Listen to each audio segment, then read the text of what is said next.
Bueno, un saludo a todos, ¿qué tal? Bueno, una semana más con todos vosotros. Estamos ya a 29 de enero, finalizando la cuesta de enero.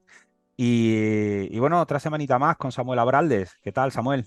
Buenos días, ¿qué tal? Pues nada, Venga, pedaleando para ver si llegamos a esa encuesta. dentro de nada empezamos ya con el llano. Bueno, nos hemos visto en Madrid este fin de semana y con Germán. Exacto, exacto. ¿Qué tal todo por Y allí? hemos, ¿Cómo fue? Sin bien, contar mucho, pero ¿cómo bien, tal? sin contar mucho. Bueno, pues fue un día extenso, que no como fue un día de que al final es verdad que a las 9 de la noche me quité la corbata, ¿no? Tuvimos al principio una reunión que estábamos esperando, ¿no? Y que apunta a buenas maneras, ¿no? Ujú, Para poder hacer el asesoramiento que queremos, ¿no? ujú. Y que nos gustaría, y es tener cierta libertad para poder hablar de ciertos productos sin muchas restricciones, ¿no? Sí. Luego tuvimos una comida bastante interesante de la que se habló bastante de temas de asesoramiento, ¿no? Ujú. Y es evidente que es una guía para nosotros lo que tenemos que tomar, ¿eh? Nos hicimos la foto con el libro de Germán, que ya me imagino que en su día haremos una extensa revisión de él, ¿eh? Eso Nos es, lo leeremos, creía que lo ¿eh? tenía aquí al lado, pero no, lo debo tener en el salón. Bueno, luego lo miraré. Sí, sí. No, no, aquí Pues lo tengo en el salón. espera un momentín. Sí, sácalo, un poco de publi, hombre. A Hombre, ver si hombre, se hace hombre, rico vendiendo hombre. libros.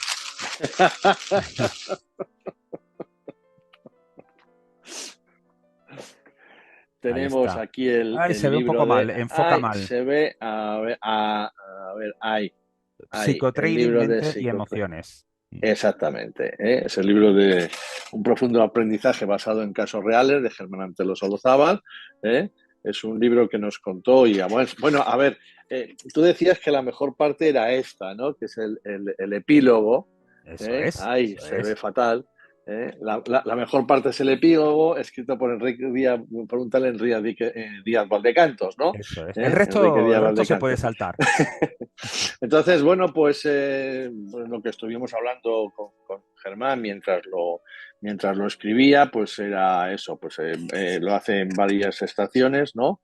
Conocer el miedo y el contexto, cuestionario de prioridad, conéctate a tu ser, y luego ya pues otros como debes conocerlos y enfrentarlos, emociones, limpiar la mente, es decir, es un libro muy en la línea de Germán, de psicotrading y con casos reales. En cada una de las estaciones lo único que hace es mostrar un caso real.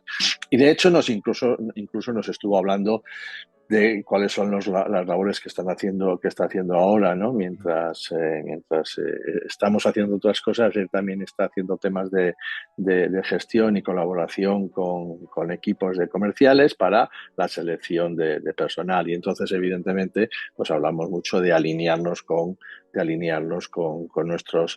los principios, ¿no? Una empresa debe tener a alguien que esté alineado con los principios y no que sea un buen comercial sin más, sino estar alineados. Y eso también ayuda, ¿no? Sí, yo, Eh, yo vamos, creo que no exagero si digo que ese libro va a ser de los más importantes dentro de lo que es la psicología de las emociones, ¿no? Dentro de la sí, inversión del psicotrading.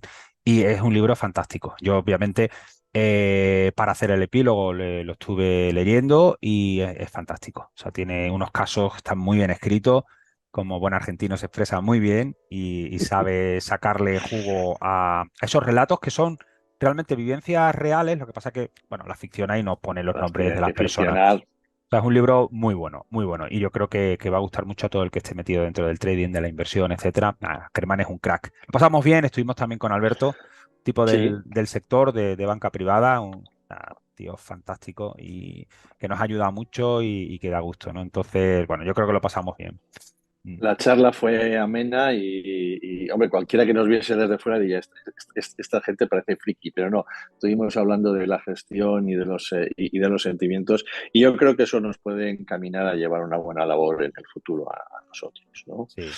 Bueno, y luego yo tuve una entrevista en plan influencer en un podcast.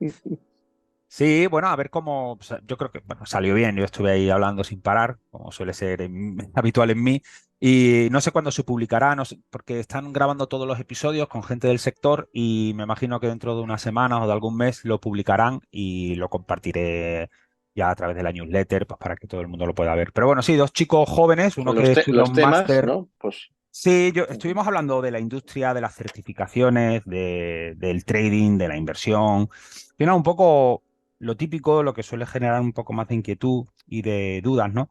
Y bueno, dando mi opinión. Análisis técnico, análisis fundamental, había sido un poquito mi evolución a lo largo de todos estos años. Que por cierto, ya aprovecho y hago un poquito de spoiler.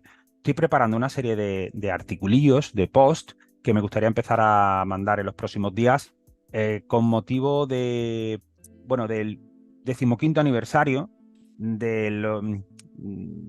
mi periodo de formación en precio y volumen. O sea, precio y volumen realmente como empresa y tal nace en 2012, pero yo empiezo con la formación en todo este área en 2009 aproximadamente. Entonces, bueno, en estos estoy preparando una cosita, yo creo que muy especial para todos los que les gusta precio y volumen, Wyckoff y tal, que yo creo que les va a gustar. Y también una serie de articulillos donde narro cómo fueron mis inicios en el mundo del trading y mis inicios en el mundo de la especulación.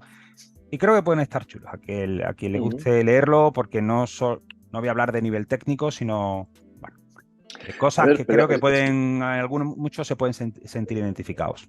es un tema importante porque muchas veces hablamos de la renta fija, de la renta variable, de los mercados. Cuando yo he asistido a charlas muy interesantes, cuando alguien decía, vamos a ver qué es lo que hicimos día a día, para, por ejemplo, para lanzar una emisión de bonos.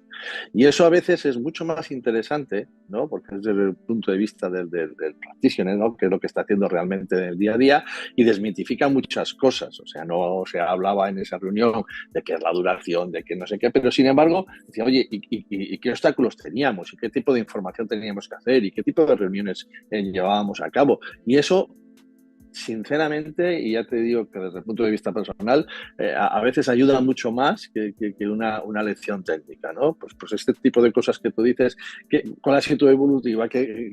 ¿Con qué te has encontrado? ¿Cómo te has Sí, pegado? Yo creo que sobre eso es todo muy cómo interesante. llego al mundo de la inversión, cuál fue un poco mi trayectoria. Y bueno, ya, yo creo que alguna vez la he contado por encima y tal, pero bueno, voy a intentar contarla con un poquito más de detalle, escrito de una manera sencilla y rápida para que se pueda leer en 5 minutitos. Y bueno, estoy en ello, o sea, espero en los próximos días lanzar esta serie de posts que espero que gusten. Y bueno, no sé cómo he llegado a esto, pero en eso básicamente estoy ahora mismo en Bueno, los últimos días. es una especie de catarsis, ¿no? Sí, básicamente, O no, no. renovación, o va- renovación para una nueva era, ¿no? Absolutamente, no, no, básicamente lo estoy escribiendo desde ese punto de vista. A ver, no, no va a ser una novela, no va a ser tal, van a ser una serie de posts, no sé si tres, cuatro, o dos, o siete. Pero bueno, es una etapa muy concreta de ese comienzo en el que yo creo que se entiende, ¿no? Como paso de mi anterior situación laboral al mundo de la inversión y por qué paso, ¿no? Y creo que mucha gente se puede sentir identificada y se puede sacar algún tipo de enseñanza o aprendizaje, creo. Así que Y cómo de ahí, de esa evolución, de ese muy corto plazo a un medio o largo plazo, o esto, llegas pues al convencimiento de que lo que hay que hacer es cómo meternos en el asesoramiento, ¿no? Y de una manera profesional, ¿no? Que en eso también principio no yo voy creo a que llegar puede a... ayudar mucho a la gente. A ver, en principio no voy a llegar a tanto, porque si no sería un libro. Me voy a quedar solo en Te esa vas a quedar ahí en primerita las etapa, puertas. en las puertas, simplemente porque creo que ya ahí de ahí solo podría salir hasta un libro, una novela. Igual algún día hasta me animo. Tranquilamente. Y nada, bueno, todo este desarrollo que yo he tenido a lo largo de un montón de años, como el que habrás tenido tú, como el que habrá tenido Sí, todo el mundo en el que exacto. lleva en un sector durante décadas, pues bueno, pues hay muchas etapas y que van conformando a lo que a día de hoy pues hago, me gusta divulgar, etcétera. Pero bueno, esa pequeña etapa inicial de hace 15 años, un poco más porque tiene su origen unos años un poquito antes, pues es el que quiero plasmar en tres o cuatro articulillos, más o menos escritos sin mucho filtro, para que se entienda un poco la idea y compartirlo. Así que bueno, yo espero Sí, la que evolución que guste. tenemos, y en mi caso ha sido la de, después de ver en tantos departamentos y tantas cosas, saber qué es lo que no quería como cliente. Punto. O sea, que eso es lo También, que, sí, sí. básicamente es lo que me mueve a hacer lo que vamos a comenzar a hacer ahora. Sí, al final O sea vamos, que, bueno, por prueba y error vital, vamos llegando a los sitios donde nos encontramos más cómodos, ¿no?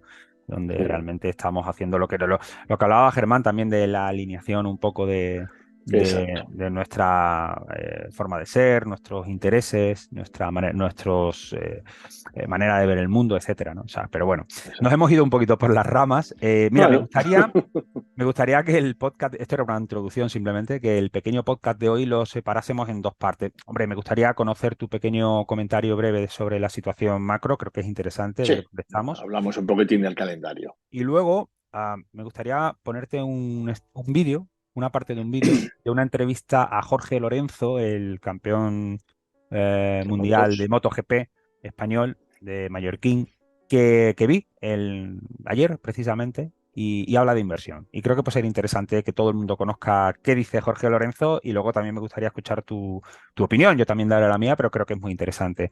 Así que bueno, eh, primera parte, situación macro. ¿Cómo ves los mercados, Samuel?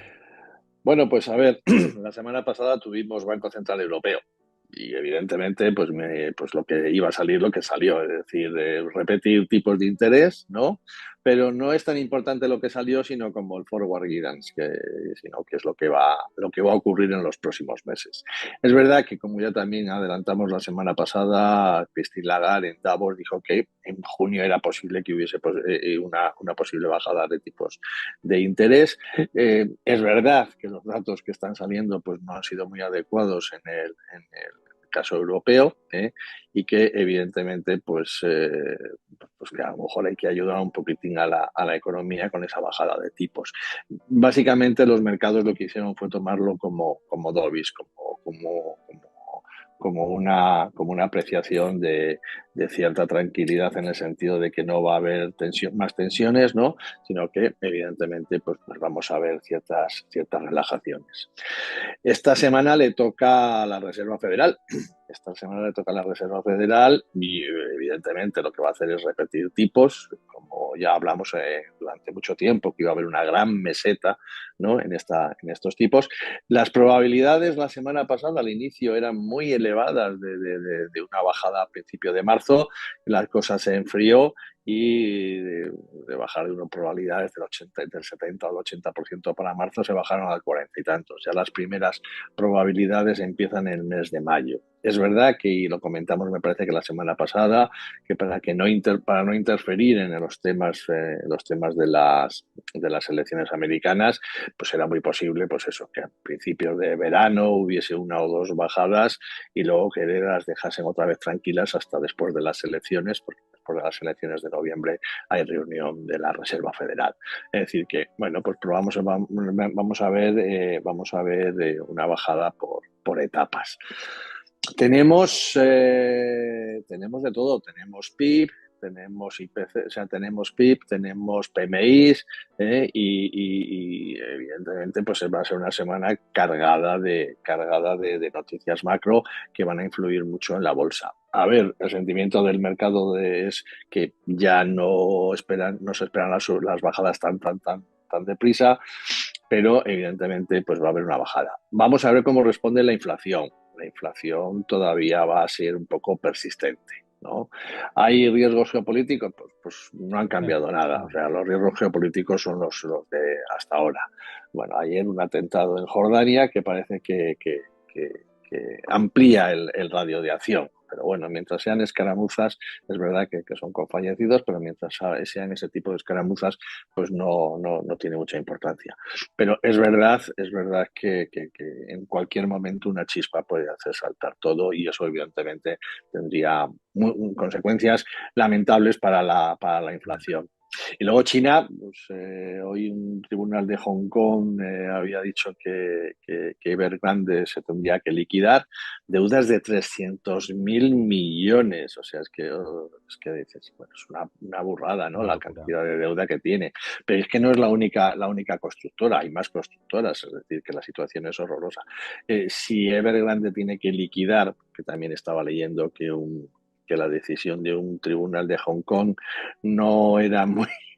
Había que ver cómo se aceptaba en la China continental, o sea, como si Hong Kong fuese una isla, exacto, apartado de todo. Pero bueno, evidentemente si eso es así, provocaría algo más de deflación que la que tienen actualmente, ¿no? Una bajada de los precios de la vivienda, pues que había que, evidentemente, las deudas que se tienen, ¿no? Fíjate que a veces hablamos de que la inflación es mala, pero la deflación también es muy mala, Claro. porque en el sentido de que las deudas que tiene uno en valor real se están haciendo más grandes. O sea que, cuidado, no es ni bueno ni malo ni la deflación, ni la inflación, ni la deflación. Todo tiene sus puntos buenos o sus puntos malos, que esos son interesantes que lo viésemos algún día. Entonces, China está teniendo problemas inmobiliarios fuertes y veremos a ver ahora cómo reacciona el gobierno con esas políticas, que deben de llevar a cabo. Es decir, China sigue siendo una incógnita. China veremos a ver cómo encauza esa situación que tiene actualmente y, evidentemente, cómo nos puede hacer el menor daño posible, porque nos podría llegar a hacer bastante daño. Y en principio, así nada más, datos macros que nos van a llevar a que encaremos febrero de una u otra manera y simplemente ya digo pues que hay que esperar un poquitín. Mira, te quería preguntar sobre un asunto que está sucediendo en Estados Unidos, que yo creo que no se le está dando demasiado peso, pero no sé hasta qué punto podría ser un evento importante en un año electoral, etcétera. Hablo del caso de Texas, que está sucediendo, que está padeciendo con el tema de la inmigración. Ahí hay un conflicto muy importante porque en los Sí. últimos años parece que ha habido una entrada tremenda de personas, sobre todo mexicanos, de Latinoamérica, etcétera. Hablaban de más de 8 millones de inmigración, de inmigrantes, y el gobierno de Texas parece que tiene un enfrentamiento muy importante con el gobierno federal de Joe Biden. Incluso se le acusa de estar beneficiando o facilitando ese movimiento migratorio tan importante cuando les está generando a ellos un montón de problemas. Y ahí hay un enfrentamiento ya no solo en el estado de Texas, sino de 22 estados más que se le están uniendo para intentar contener todo ese flujo migratorio y se están enfrentando con el gobierno federal de Joe Biden. No sé hasta qué punto eso puede ser un elemento, entendiendo además cómo es Estados Unidos, la, la cultura y los principios que ellos tienen de propiedad privada, de respeto a- a sus principios democráticos, etcétera.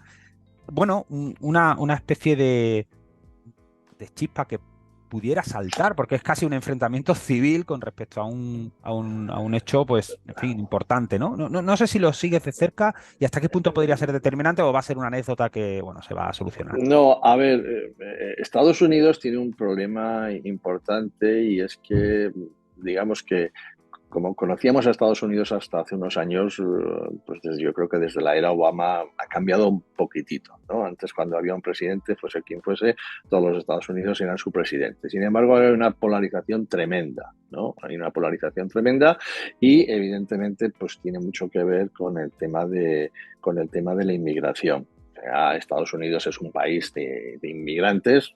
O sea, muchos de los presidentes, como decía tú, pero tú de dónde eres, ¿no?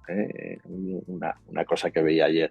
Bueno, antes de eso era, y evidentemente pues está lleno de irlandeses, alemanes, etcétera, ¿no? Entonces, ellos no tienen ese problema con ese tipo de cultura. Lo que quieren hacer es que sea controlado y de una forma legal. A mí me parece que eso es adecuado, incluso al problema que estamos teniendo en España también con los inmigrantes, ¿no?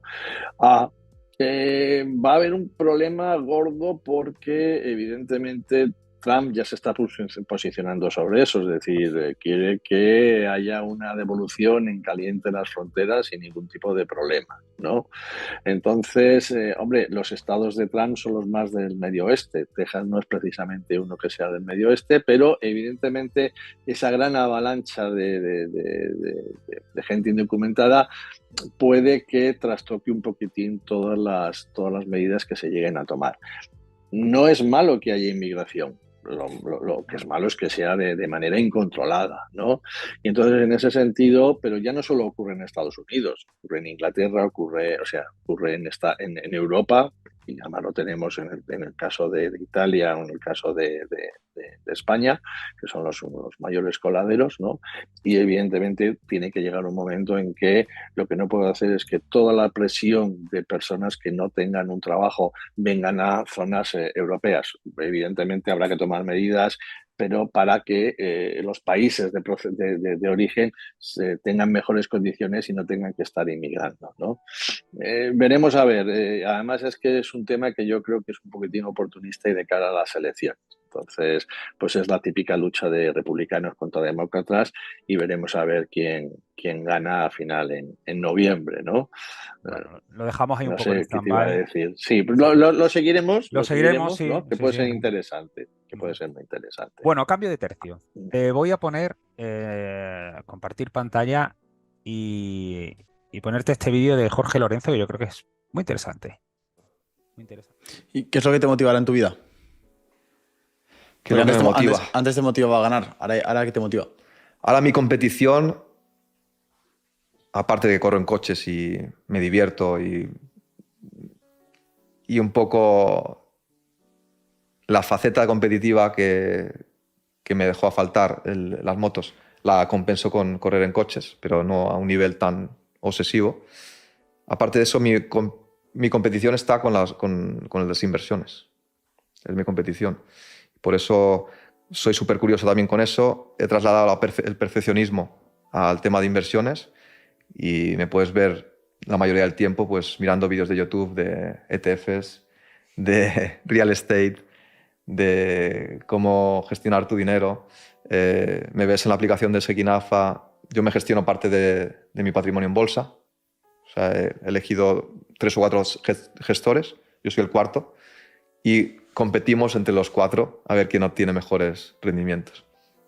Entonces mi cartera, por ejemplo, es una cartera solo de ETFs. Los ETFs te cuestan muy poco. Costes del ETF es 0,003 del Vanguard o 0,10. Entonces, creo que los ETFs, sobre todo el S&P 500, el Nasdaq, superan a la mayoría de los fondos. Elijo solo ETFs y te puedes creer que soy el segundo de los 4. Y he estado primero por mucho tiempo. Increíble. Pero porque soy muy perfeccionista y entonces he hecho una recerca, ¿cómo se dice? Una búsqueda de los mejores ETFs de los últimos 10 años. Una selección, una lista. Y voy haciendo el dólar costa veras. Voy comprando cada mes de cada ETF un poco para hacer la media. O sea, obsesivo, perfeccionista en eso. Y esa es mi competición ahora mismo. ¿Qué te sugiere? ¿Qué te suscita? A ver, primero que tiene un conocimiento un poco limitado en el sentido de que dice, no, yo tengo 3 gestores y luego soy yo, ¿no? Y manejo mi capital en bolsa, pero luego lo único que hago es comprar ETFs. Bueno, yo creo que está entrando en este mundo, ¿no? Está entrando en el mundo. Yo creo que tiene una visión sesgada de la parte de la gestión activa y que solo piensa, pues, que como la gestión activa, ¿no? Lo que tiene mucha gente, que la gestión activa es la única que la gestión pasiva, perdón, es la única que bate al mercado y la activa no la bate. Bueno, pues esa es la típica, el típico debate que tenemos entre gestión activa y gestión pasiva. Es verdad que dice que tiene su trabajo, ¿no? De elegir los 10 mejores, es decir, bueno, pues hace una labor sencilla, pero que es una labor que puede ser bastante pertinente, es decir, está informado, y lo único que hace es buscar los mejores ETFs. Bueno, faltarían muchas cosas, pero evidentemente está haciendo una labor de gestión. No tiene, me imagino, una planificación financiera, no tiene nada montado en ese sentido, pero evidentemente lo único que hace es intentar que su dinero trabaje para él y no al revés, ¿no? Entonces, bueno, me imagino que luego que con el paso del tiempo irá descubriendo nuevas cosas, ¿no? La gestión activa pues probablemente le sea más interesante y conforme vaya aprendiendo pues irá cambiando, irá haciendo cosas. Pero es lo básico, o sea, mantener una cartera entre gestión activa y gestión pasiva que sería lo adecuado. Hemos dicho, he comentado que este tipo de profesionales que han estado siempre, ¿no? De deportistas, pues tienen una un plan muy específico y ese es el que sigue, ¿no? Pues ha decidido invertir, su carrera ha acabado joven, todavía le queda mucho tiempo y entonces, bueno, pues yo creo que ha elegido el camino fácil. Le falta muchas cosas, le falta la fiscalidad, le falta un asesoramiento a lo mejor global y probablemente compensado. Pero bueno, ha elegido de momento lo fácil que es elegir ETFs, gestión Bueno, pasiva. a ver, bueno, a ver, difiero un poco también porque me he visto toda la entrevista entera. Tú solo te he cogido Sí, un extracto muy sesgado donde habla de invertir en ETFs, ¿no? De manera pasiva, ¿no? Entonces es verdad que se puede extrapolar como algo muy naif, muy superficial de la inversión, etcétera. Bueno, y en ese sentido creo que lo que tú planteas no es tanto para él, sino sobre el extracto que le ha dicho. Es verdad que se podrían deducir ese tipo de cosas. Es verdad que yo me he visto toda la entrevista y es interesante primero porque el tío vive fuera de España, por lo tanto a nivel de fiscalidad eh, También. no da detalles, pero probablemente tiene una estructura muchísimo más eficiente. Ha trabajado con asesores de banca privada, también lo comenta en algún momento de la entrevista, no sé si lo sigue haciendo a día de hoy, y luego tiene mucho de su patrimonio en inmuebles. Él habla mucho, y eso también planteé yo en el otro día en una newsletter y en LinkedIn un debate, ¿no? Una especie de reflexión de si inmuebles o bolsa, y él afirma en algunos momentos del podcast que una inversión muy resistente, muy robusta y muy tranquila y muy sensata es invertir en buenos inmuebles, en buenas localizaciones, independientemente que sean un poquito caras, ¿no? La rentabilidad a largo plazo, con vistas a largo plazo, bueno, pues te protege tu patrimonio y te lo hace aumentar, lo cual yo creo que has acertado como concepto, aunque obviamente Eso lo vemos con Amancio Ortega, es decir, su vehículo de inversión Ponte Gadea, lo único que está haciendo es comprar centros logísticos, es decir, sitios que están o real estate que están en lugares adecuados, que están alquilados, ¿no? Y que evidentemente tienen una trayectoria en el futuro. Está claro que lo único que hace es eso, pues hoteles o oficinas o centros logísticos. Luego, por lo tanto, está claro que si quieres hacer real estate tienes que hacerlo en sitios adecuados que encima luego te produzcan unos ingresos por su alquiler. Es decir, que en ese sentido la elección es fundamental. No puedes comprar cualquier cosa a cualquier precio y en cualquier lugar. Tienes que hacer una selección. Lo mismo que estás hablando de la calidad, cuando estás hablando de las empresas que no estén endeudadas, o etcétera, pues en el real estate 3/4 de lo mismo. Es decir, la selección es brutal. Otra de las cosas que hay que hacer es que si en el futuro, y tenemos el ejemplo de WeWork, ¿no? En el futuro va a haber oficinas como las que conocemos ahora, o el teletrabajo en este tipo de cosas que como WeWork va a funcionar o no. Pero está claro que igual que en las inversiones en bolsa, la selección es fundamental, es un aspecto fundamental. Sí, en el tema de inmuebles él habla también de los ingresos vía rentas, etcétera. Pero bueno, llevando ese contexto, ¿no? Que obviamente no lo he puesto aquí, porque no sería ver la entrevista entera. En este extracto, que sí que habla de una manera más específica de lo que hace en bolsa, bueno, a mí me resulta interesante, porque al final el tío conoce Sekin Alpha, que es una web ¿Sí? especializada que no todo el mundo conoce. Hombre, en el No. sector sí, pero gente de fuera no tiene por qué. Y luego no termino de entender cuando él habla que se ha cogido 3 gestores más y compite Sí, con ellos. Porque creo que en algún tampoco. momento dado habla de amigos, pero no sé si son amigos o simplemente de todos los gestores que hay en Sekin Alpha y que escriben y hacen análisis. Se ha cogido a 3 de ellos de manera un poco selectiva y se compara él contra ellos, ¿no? Y decía que en un momento dado los estaba batiendo, porque además la inversión pasiva, la que estaba haciendo él indexada con ETFs, supera generalmente a la inversión activa. Tanto, bueno, me genera la duda, en cualquier caso, yo creo que es muy interesante. A ver, por eso te decía que la gestión activa en fondos de inversión, conocemos a múltiples gestores, ¿no? Internacionales y nacionales, que sí que baten que están obteniendo unos buenos resultados. Probablemente no estén batiendo a los mercados, pero están teniendo resultados positivos. Y evidentemente también tenemos otra serie de gestores importantes que sí que están batiendo a los mercados, o sea que tampoco. Pero es el debate que hicimos el otro Claro, día. sin volver. Sí, no quería entrar en ese debate porque si no, pues sería Sí. volver a repetir lo del otro día. No, efectivamente ahí hay debate y no creo que sea cuestión, en mi opinión, de vanagloriar lo que es la indexación o criticar lo que es la indexación o al revés, la activa pasiva, ¿no? Pero en cualquier caso, volviendo un poco a lo que dice Lorenzo, me parece curioso ese aspecto, ¿no? En el que se compara con gestores, que como ejercicio me parece hasta divertido si lo haces con, voy a hacer yo mi cartera de lo que sea, me voy a comparar con algunos gestores que a mí me gustan, lo podría hacer con el mercado, con el benchmark, pero él ha preferido coger como benchmark cuatro gestores, que no sé si serán amigos o no, y bueno, lo hace de una manera indexada, con todos los ventajas y desventajas, críticas o, o bondades que puede tener.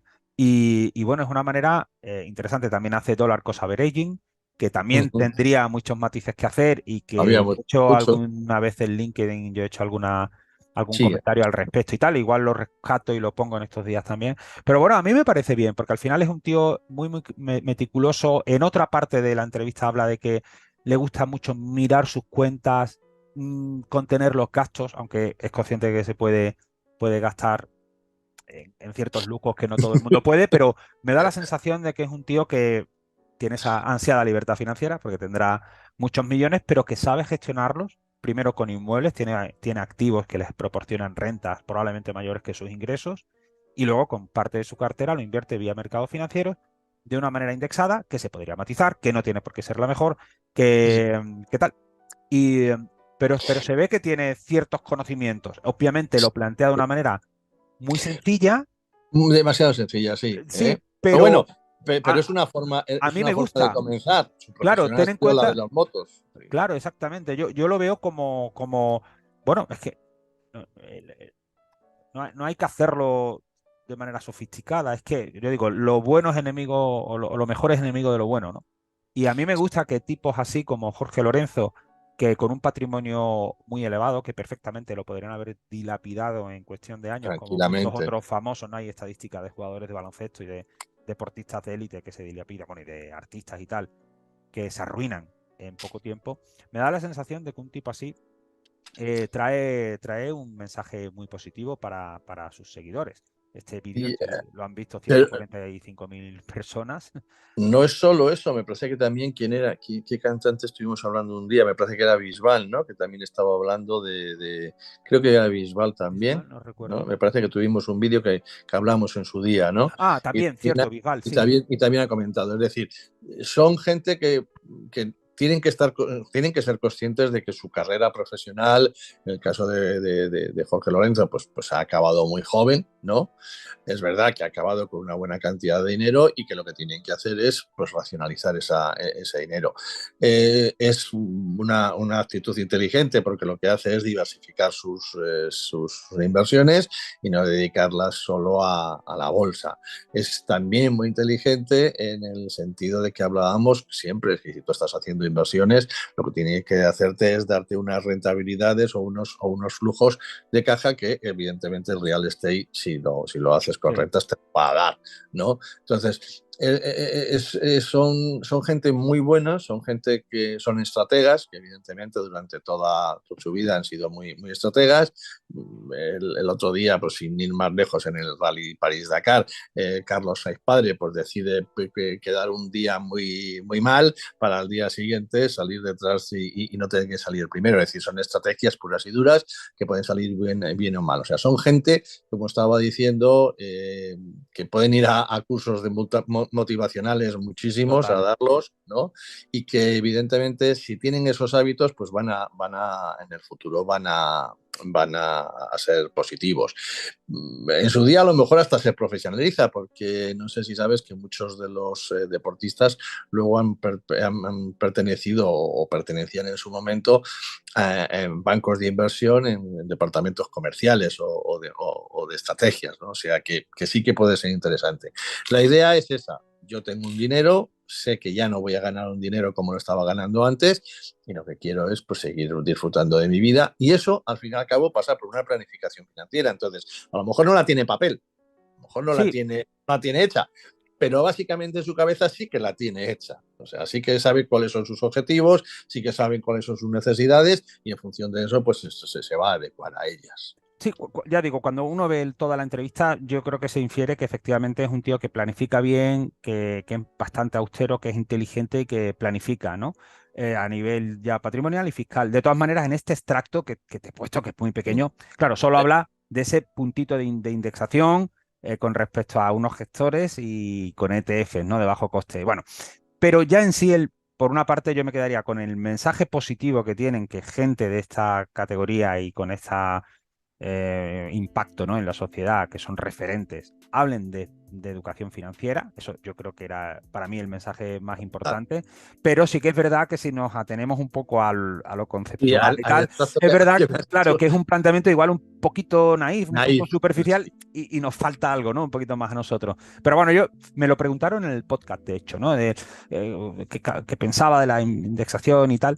Y lo planteaba un poco en tus términos. Digo, bueno, es que muchas veces cuando se simplifica y se habla de que la indexación es un 10% anual, es que tiene un depende muy grande. Depende de cómo estructures la cartera, del horizonte temporal, de cómo más o menos la gestiones, si reequilibra, si no reequilibra. Entonces, si lo tienes en cuenta en términos nominales o reales, si Estados Unidos va a seguir siendo la principal economía mundial en el futuro o no. Claro, cuando empezamos a entrar en materia, pues hay matices, ¿no? Pero como concepto y como idea que a la gente se le quede en la cabeza, oye, puedes rentabilizar a tasas razonablemente jugosas, altas, tu patrimonio y lo puedes hacer además crecer de manera compuesta, yo creo que ya son mensajes interesantes. Y luego una vez ya estés dentro, venga, pues vamos a empezar a entrar en Pues detalle, ¿no? Si eso se hace de una manera probablemente. sensata, yo creo que es muy positivo, A muy ver, positivo. la idea es fundamental, la idea es maravillosa. Es decir, es una persona que dices, yo ya no tengo esos ingresos que tenía antes, ¿no? Que eran pues bastante cuantiosos, pues ya no tendrá sponsor, no tendrá nada, ¿no? Es verdad que hizo un poquitín el tonto hace unos años cuando salió en YouTube en alguna casa y Hacienda fue a por él, y entonces yo me imagino que aprendió, ¿no? También habla de eso. Sí, habla Bueno, de eso, de aquel episodio. a esto te diría primero, bueno, hacer el tonto, lo que pasa es que él es joven y se lo puede permitir. Samuel, ¿tú qué haces en una mansión con una piscina? Tú ya no puedes hacer esas cosas. No, Tú no, ya pero estás, bueno, tú estás para allá, para evidentemente, Keira Beret.